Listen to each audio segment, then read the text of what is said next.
you to go into my vineyard.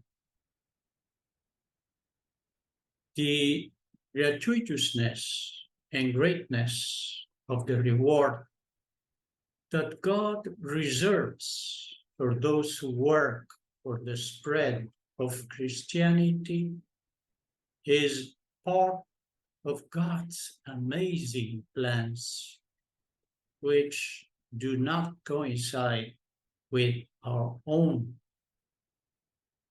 There is no injustice in God's conduct when He gives equally a denarius to each, because the Lord is good to all.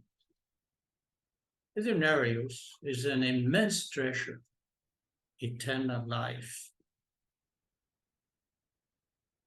The divine reward, the denarius, exceeds in such a way the effort made by us that he who has been called at dawn cannot think that he has more merits than he who was called at noon or in the twilight of his life. The latter two must not think that it is too late to rebuild his Christian life. A good son should not think that his father owes him something because he did what he was commanded. When you have done all that you were commanded, you must say, "We are unprofitable servants. We have done no more than what we were obliged to do." Writing to the Christians of Philippi, St. Paul told them, "For me to live is Christ, and to die is gain." To work so that Jesus Christ may be known and loved should also be for us an honor, the reason for our life, not a burden, but a pleasant duty. If there are those who have the pride and satisfaction of working in positions of high political or financial management, business, sports management, so on, will not be strange to consider it a burden to work for the kingdom of Christ. None of us has the right to think that no one has hired him. The call to be holy is universal for each one in his place. The Church calls us in this hour of the world, young and old, rich and poor, even children.